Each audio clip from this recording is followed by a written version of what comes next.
kan kee dhumateera ittiin jedhamee guyyaa du'a isaanii eeggataatti kan jiran namoota baay'eedha. Anaaf isin garuu kana hundumaa keessaa adda nu taasisee beekumsa keenya aangoo keenyaan qomoof sanyii keenya otoo nu hin lakkaa'in arjummaa isaa urjii samii keessaa kan caalu dhiifama isaas akka cirracha galaana keessaatti limaama hin qabneedhaan mana isaa keessatti dhufnee akka sagalee isaa dhaggeeffannuudhaaf akka ijoollee qananiidha miilla keenyaan deemnee akka mana isaatti dhufnu nu taasisa. Ammas galanni ulfinni Kiristoos irratti isaa qaqqabu akka eeyyama Waaqayyo keenyaa ta'ee dubbii sagalee Waaqayyoodha hanga Waaqayyo keenya nuuf eeyyame wajjiniin barannaa. Sagaleen mata duree taasisuudhaan wajjiniin barannu ergaa qulqulluu abbaa keenya Yohaannis isa jalqabaa yookiin tokkoffaa boqonnaa 4 lakkoofsa 10 gubbaa irratti jecha barraa'ee jirudha. Jechichis akkas jedha. Jaalala jechuun isa kanaa jedha. Maal jechuun? Meena wajjiniin dubbadhaa. Jaalala jechuun isa kana. Waaqayyo sagalee kanaan akka nu barsiisu tolaa fayyama isaa nuuf haa ta'u. Abbaan jecha kana akka nuti barannuudhaaf inni nuuf barreesse duukaboota keessaatii tokko kan ta'e qulqullicha abbaa keenya Yohaannisidha. Yohaannis jechuun Kiristoosiidhaatiif hanga dhumaatti hanga yookiin hanga fannootti isa amaname. Jaalala Kiristoosiif qaburraatii kana ka'e Kiristoosiin eenyummaa isaa hidda foonii isaa qofa otoo hin taane gara samiitti ol nu baasuudhaan yaadaan samiitti nu qaaressee Kiristoos Waaqayyo akka inni ta'e jalqabas abbaadhaa wajjiniin akka inni ture wanti hundumtuu kan ta'e isaan akka inni ta'e kan nu barsiise Yohaannis. Gidiraa Kiristoosiidha fannoo jala dhaabbatee isa ilaalaa ture Yohaannis. Jaalala Kiristoos irraatii kan ka'e fuulli isaa gidiraa Kiristoosiin yaadatee ifaa kan hin taane abbaa fuula qoncoorrataa jedhanii yookiin abbaa fuula kottoonfataa jedhanii abbootiin keenya kan isa waaman. Yohaannis barreessaan jecha kanaa isadha. Yohaannis jecha kanaa barreessuyyuu malee abbaa jechichaa kan ta'e garuu gooftaa keenya Yesuus Kiristoosidha. Jaalalaaf madda kan ta'e, jaalalaaf burqaa kan ta'e, jaalalli maal akka inni fakkaatu ifaan ifatti kan nutti agarsiise. Jaalalli ijoollee Addaamiidhaa teessoo Saariyaam irraatii gara addunyaa kanaatti harkisee kan fide ilma Waaqayyoo ilma durbee Maariyaam Kiristoos Yesuusidha. Jaalala jechuun isa kanaa. Waa'ee jaalalaa kaasnee dubbannaa yoo jenne yeroon nu hin ga'u. Saatiin keenya nuuf hin kennu. Haa ta'uutii waa'ee jaalalaa gaafa kaasnu namoonni tarii jaalalli nuti beeknu jaalalli nuti hubannee jirru kun garaagara ta'uudhaatii mala maaliif jennaan addunyaa kanarratti jaalala gosa adda addaatu jira waan ta'eedhaaf. Tarii yaadaan iddoo garaagaraatti qaara'uu dandeessu. Jaalala gaafa jennu tokko jaalalli abbaa jira, jaalalli haadhaa jira, jaalalli obbolaa jira, jaalalli hiriyyaas jira, jaalalli kan biyyaas jira. Gosa garaagaraatu jira. Jaalalli hedduun jiraatan iyyuu malee saatii kiyyaa wajjin deemuudhaatiif jaalala hiriyyaan isinitti hima. Jaalalli hiriyyummaadhaa maal akka inni fakkaatu. Kanaatiif immoo yaadaatiin gara macaafa Saamu'eel isa jalqabaa boqonnaa 20 lakkoofsa 1 ka'ee seenaa barraa'ee jiru gara sanattiin isin imalchiisa. Kutaa kana keessatti gaafa ilaallu gaafa daawwannu waa'een jaalalaa maal akka inni ta'e mi'aa jaalalaa keessatti baranna. Kanaaf kutaa kana irratti gaafa ilaallu dubbiin ijoon keenya jalqabuma irratti waa'ee jaalalaati. Jaalalli maal akka inni ta'e kan ittiin ilaalludha. jaalala addunyaa kana keessa jiran isa nuti beeknu hedduu isaa keessaa jaalala sobaa yookiin jaalala dhugaa kan ta'e kam akka inni ta'e nuti jaalalli nuti beeknu haga ammaatti kan waliin jiraataa turre kamiin akka inni ta'e keessatti kan of ilaalludha.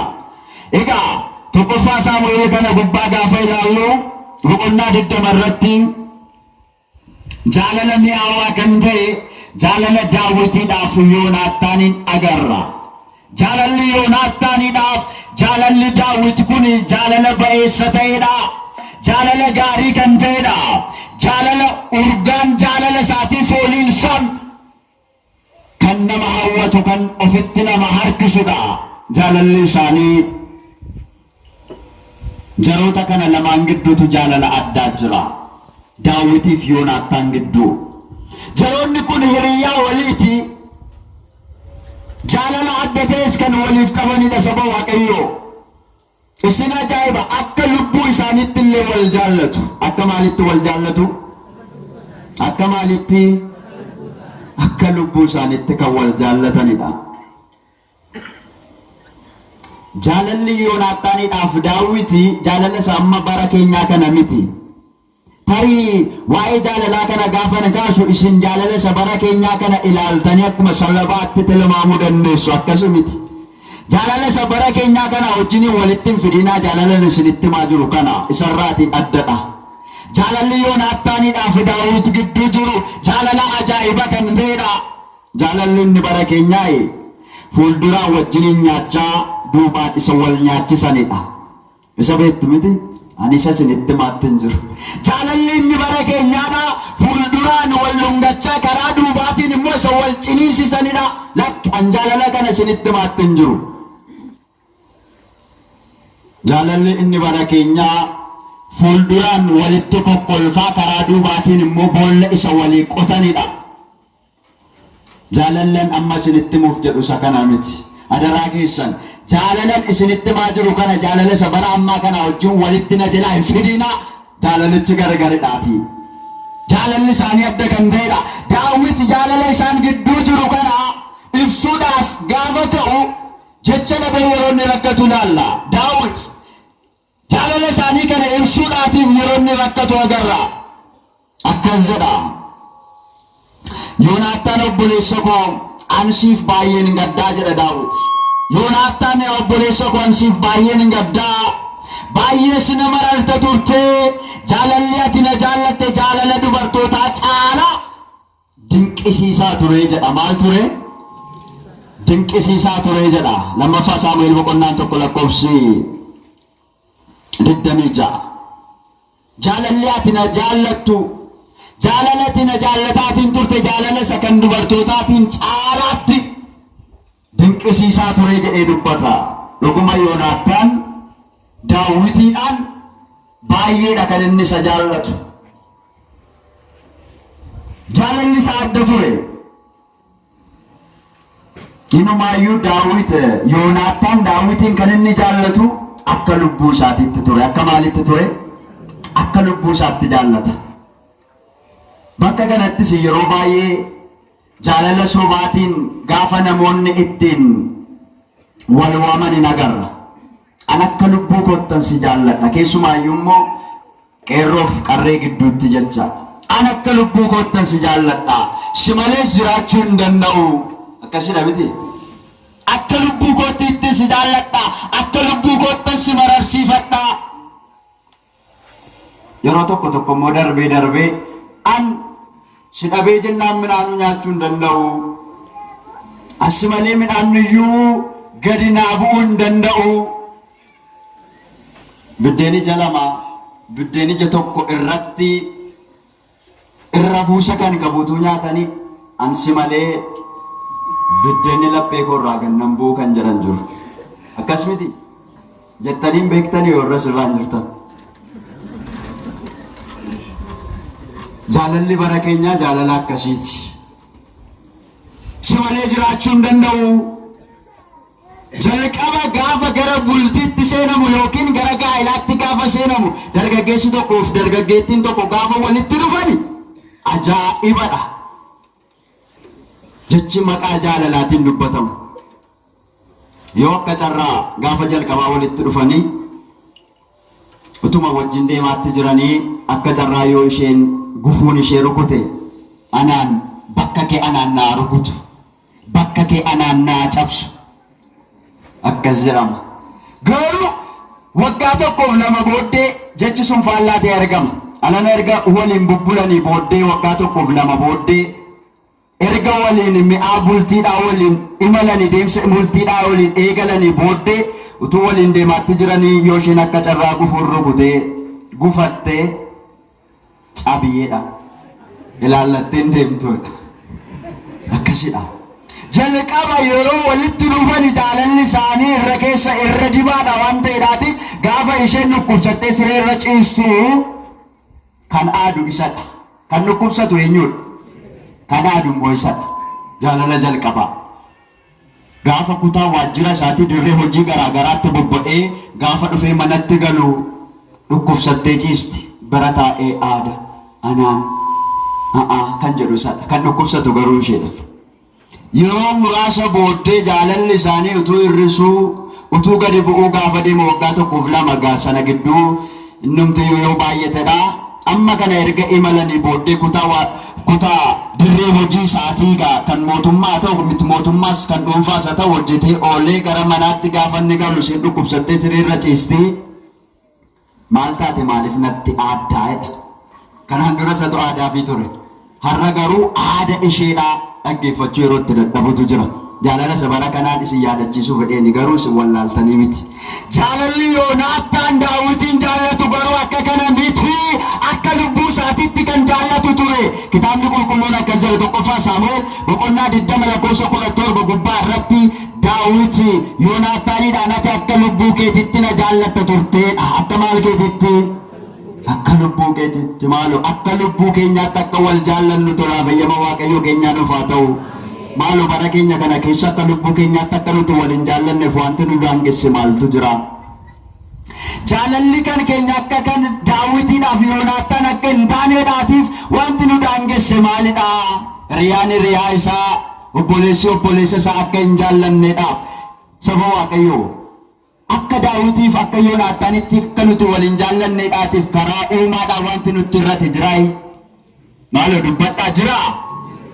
Akka lubbuu keenyaatti akka nuti waliin mararsiifanneedhaatiif karaa uumaa wanti nutti irratti jiraa? Uumaa waan nutti irra seera akka nuti waliin jaallanneef hin jiru. Karaa isaa karuma keenya irratti argama malee. Daawit baay'ee isa jaallata ture. Yoonaataanis hanga lubbuu isaa isaaf kennuttidha kan inni isa jaallatu ture jedha. Tokkoffaa macaafa Saamu'eel kun waa'ee Daawitiidhaaf waa'ee Yoonaataan gidduu jaalala jiru kana bal'iseeti kan inni kaa'ee jiru. Baay'ee kan jaallatu ture. Dhugumatti yoo jaalala jechuun aarsaa gaafata.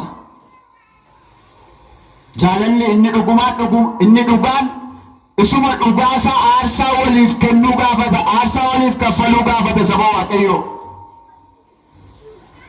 Bara keenya keessa garuu wanta akkasii kun hin jiru. Haa ta'uuti kutaa kana keessatti gaafa ilaallu Daawit waatu isa rakkise. Tokkoffaa macaafa Saamu'eel boqonnaa 20 kun lakkoofsa tokko kaasnee gaafa ilaallu Daawit kun rakkateetu Yoonaataan hiriyaa isaa kanatti ergaa gaafa himatu agarra. Waatu isa dhibee jira. Innis maalidhaa? Du'aaf ka'ee jira. Nama isa ajjeesuudhaaf isa barbaadutu jira Daawitiidhaan. Kanaaf Daawit hiriyaa isaa kan ta'e michuu isaa kan ta'e Yoonaataanitti wanta isa mudatee jiru kana isatti mataa. Anamma jedha Daawit yaa Yoonaataan du'aaf ana gidduu tarkaanfii tokko qofaatu hafee jira. Anduudhaaf waa muraasatu na hafee jira. Kanaaf maalan godha jedhee Yoonaataaniidhaan gaafa inni mariisisu agarra kutaa kana keessatti saba Waaqayyoo.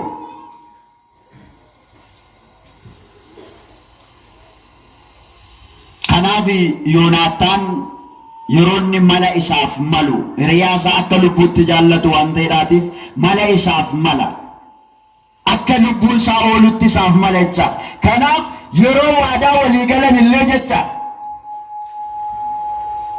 lubbuu isaatii lubbuu isaaniitiinidha kan isaan kakatan. Yoonaataan du'a kanarraatii isa oolchuudhaatiif waadaa isaaf gala Daawitiidhaaf. Waadaa isaaf galee akka inni lubbuu isaa oolfatuudhaatiif fala yookiin mala isaaf maleetu akka inni dhokatu isa taasisa. Haa ta'uutii tokkoffaan Saamu'eel boqonnaa 20:25 gubbaa irratti achas buteetan gaafan isin deebisu kutaa kana irratti mootiin Saa'ol teessoo isaa kabajaa irraa guyyaana ayyaanaati, guyyaa beekamaadha. Teessoo isaa ulfina qabeessa sanarraa teessoo mootummaa isaatirraa dhufee taa'ee loltoonni isaa warroonni isa eegan bitaan mirgaan dhaabbatanii gaafa achas ba'ee jedhu Daawit iddoon inni taa'u bakki Daawitiidha duwwaa ta'ee jira. Maal ta'ee jira? Bakki Daawit duwwaa ta'ee jira. Teessoon Daawitiidha duwwaa ta'ee jira. Teessoon Daawit onaa ta'eetiin jira. Daawit mana Saa'ol keessatti iddoo olaanaa qaba. Iddoon isaa olaanaadha. Teessoo qaba mana Saa'oliin keessaati.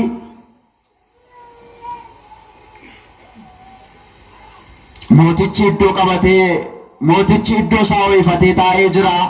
Gaafa mootiin Saa'ol ilaalee jedhu iddoon Daawitii garuu duwwaa jalaa ta'ee jira.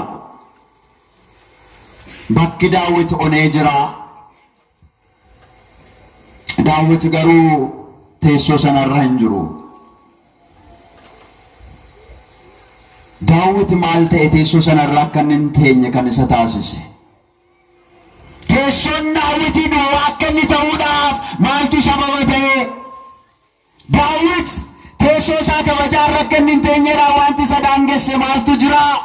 Daawit badii maalii qaba? Daawit yakka maalii hojjetee jira? Teessoo isaarra akka hin teenyedhaaf. Teessoon isaa duwwaa akka ta'u, teessoon isaa on akka inni ta'u kan taasise maalidha? Saba Waaqayyoo. Teessoo Daawit akka inni onaa ta'uudhaaf sababa kan ta'e Saa'olidha. Saa'ol jechuun immoo abbaa Yoonaataanidha. Yoonaataan immoo Daawitin lichuudha. Akka lubbuu isaatti kan isa jaallatudha. Agartanii? Abbaan ajjeesuudhaaf barbaada. Ilmi immoo michuu isaati akka lubbuu isaatiitti kan jaallatudha. Yoonaataan jechaadha. Kanaaf mootiin gaafa bitaan mirga ilaalu teessoon Daawit duwwaa ta'ee jira. Teessoon isaa onee jira. Har'as bara keenya kana keessatti teessoon namoota baay'ee duwwaadha. Eessa deeman? Har'as bara keenya keessatti teessoon namoota baay'eedha, onaadha. Maaliif ole teessoon isaanii? Mootichi teessoo isaa ho'ifatee taa'atti jira. Daawit namni qajeelaan, namni dhugaadhaaf dhaabbatu garuu teessoon isaa duwwaadha, onaadha. Daawit eessa deeme? Daawit inni dhugaa qabu, abbaan dhugaadha. Inni homaa hin balleessine. Inni haqaaf dhaabbatu Daawit eessa deeme? Utuu mootiin teessoo isaa ho'ifatee taa'atti jiru. Kanaaf mootichi akkas jedhe. Mucaa isaa kan ta'e Yoonaataaniin ofitti waame. Yoonaataan kottu Daawit meerra eessa deemedha. Yoonaataan immoo duraan dursee Daawitiidhaaf waadaa isaaf galeetiin jira. Kakateetiin jira. Lakki dhugaa du'a lubbuu kootiiti. Abbaan koo wanta guddaa mitiiti, wanta xiqqoo irratti waan mari'ata. Kanaaf yoo si ajjeesuudhaatiif yaadeera ta'e natti himaa. Ani immoo du'a kana jalaati sin oolcha. Yoo waadaa kana gale inni sirratti dhufee jiru kun dachaa ta'e narratti dhufu. Du'i inni siif dhufe kun anaaf haa ta'u jedhe Yoonaataan. Ilaa jaalalli akkasidha. Jaalala jechuun isa kanadha. Jaalala jechuun aarsaa waliif ta'uu jechaadha. Malee jaalala isa fakkeessaa isa bara keenyaadha. Ansiif jira jechaa boolla qotanii kan duubaan nama awwaaluudhaaf akaafaa baatanii dhaabbatan miti jaalalli. Jaalalli Yoonaataaniif Daawit gidduutti hafe. jaalalli dhugaan ta'echa daawitiidhaan Yoonaataan gaafa waadaa isaaf gale duraan dursee akka gootu iddoo kana hin fagaatin naannoodhuma kana turii yaada abbaan koo siif qabu gaarii ta'uuf hamaa ta'uusaa adda baafadheetan du'a kanarraati si baraaraa jedhee waadaa waliif galaniiru. Kanaaf abbaan isaa Saa'ol kun Yoonaataaniin gaafa gaafatu Yoonaataan akkas jedhee deebiseef Daawiti warri fira isaatii har'a aarsaa galataa guyyaa isaanitti dhiyeessan waan ta'eedhaatiif Daawit gara Beetelemitti deebi'eetiin jira firoota isaa wajjiniin aarsaa dhiyeessuudhaaf. Guyyichi guyyaa ayyaanaati waan ta'eef akkuma har'aa kana guyyaa ayyaanaati. Kanaaf Daawit gara sana deemee jira jedhe. Saa'ol yeroo kanatti mucaa isaa kana Yoonaataaniin loluu eegale. Ati mucaa jallaa kana nana ofii keetiifis hin taatu anaafis haadha keetiifis hin taatu ati. Kanaaf Daawit yoo du'e maleessa ati mootummaa koo kanatti dabartee jiraachuu hin dandeessu jedheen. Eenyu yoo du'e malee maal dubbadha eenyu yoo du'e malee Daawit ajjeefamuu qaba. Daawit yoo du'e malee ati mootii taate bakka kanarra jiraachuu hin dandeessu. Bakka kootti mootummaa kootti darbuu hin dandeessu. Kanaaf ati mootii ta'uudhaaf Daawit inni qajeelaan sun ajjeefamuu qaba. Yoonaataan garuu Daawitin akka maalii isaatti jaallata? Maal jettan? Akka lubbuu isaatti jaallata. Bara keenya kana keessa abaluu haadu yoo jedhame dhiisaati utuma murtoon ittiin kennamin iyyuu kan walajjeesaa ol baay'eedha yaadaan. Abaluutu du'e abaluutu ajjeefame kan jedhaa ol baay'ee ollaa isaatii qe'ee isaatii biyya isaa keessaati kan walajjeesaa ol yaada du'aa wal irratti barreessaa kan oolu xalayyaa du'aa walitti barreessaa kan oolu baay'eedha. Abbaan isaa ajjeesuudhaaf barbaada. Yoonaataan garuu hiriyyaan isaa akka inni du'u hin barbaadu. Bakka kee du'i gara kootti dhufuudha Yoonaataan. Kanaaf tokkoffaa Saamu'eel boqonnaa 20 lakkoofsa 32 gubbaa gaafa geenyu Yoonaataan abbaa isaa Saa'oliidhaan Daawit maal balleesse jedhe. Daawit maal balleesse? Daawit maal yakkee?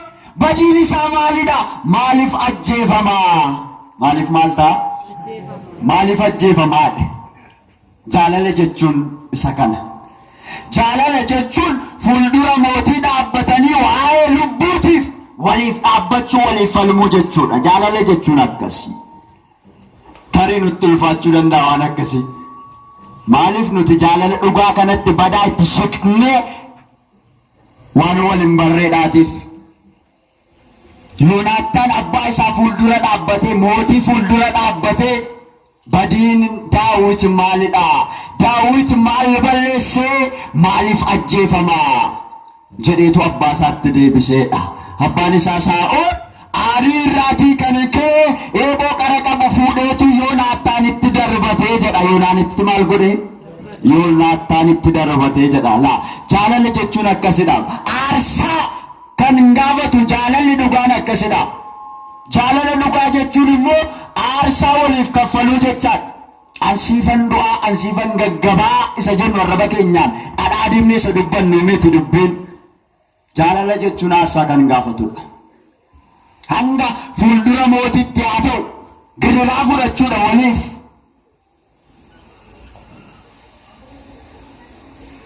Waaqayyo bara keenya kana keessatti kan akka Yoonaataaniin nuuf haa kaasu.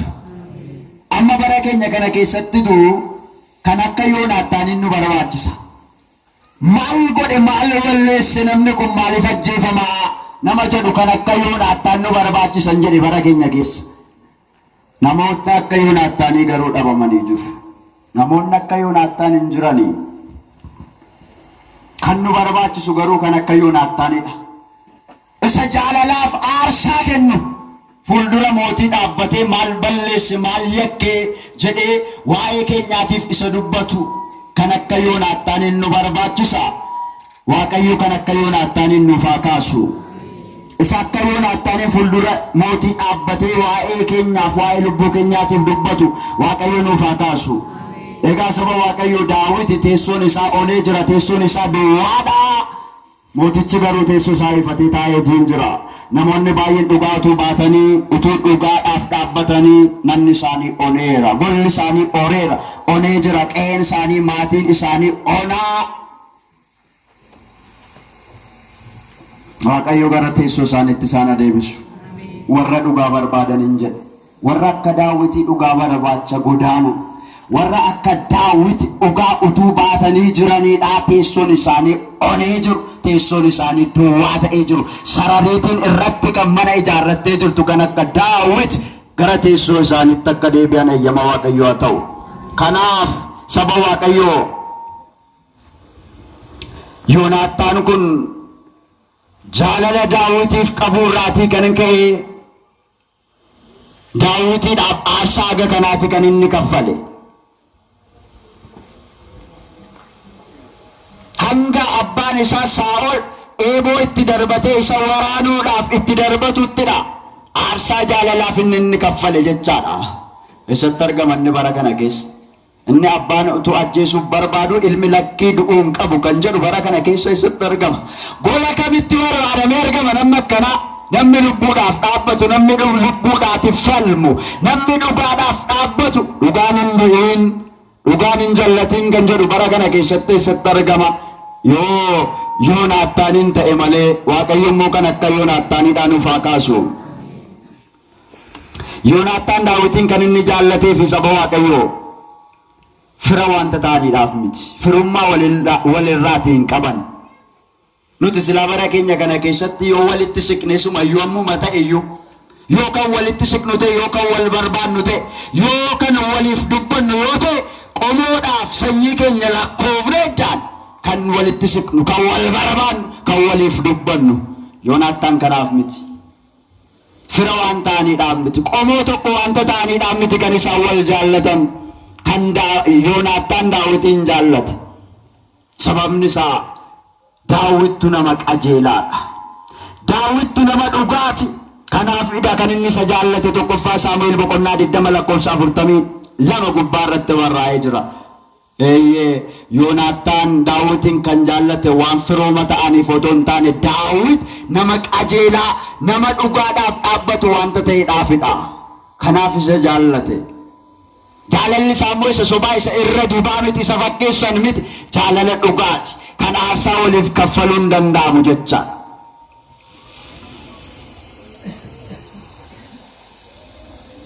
Bara anaaf isin keessa jiraannu kana keessatti warri akka Daawit faan godaanan teessoon isaanii duwwaa, warri akka Saa'ol faan garaa jabaatanii jiru.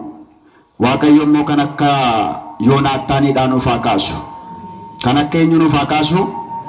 Kan akka Yoonaataaniidhaan nuuf haa kaasu, isa nuuf dhaabbatu. Bara keenya keessattitu nama akkasii nu barbaachisa malee isa irra dibaasa fakkeessanii fuulduraan kokkolfaa duubaan boolla nuuf qotan guutaniiru bara kana keessa waan ta'eedhaatiif Waaqayyo isa aarsaa kaffalee lubbuu keenya oolchuudhaaf nuuf dhaabbatu hiriyaa gaarii, michuu gaarii kan akka Yoonaataaniidhaan nuuf haa kaasu. Jaalala jechuun isa kanadha. Jaalala jechuun akkasi malee hiriyoonni gaafa wal jaallatan, hiriyoonni gaafa akkasittiin waliin dhaabbatan hanga aarsaa waliif kaffalutti yoo ta'e malee saba Waaqayyo inni kaana.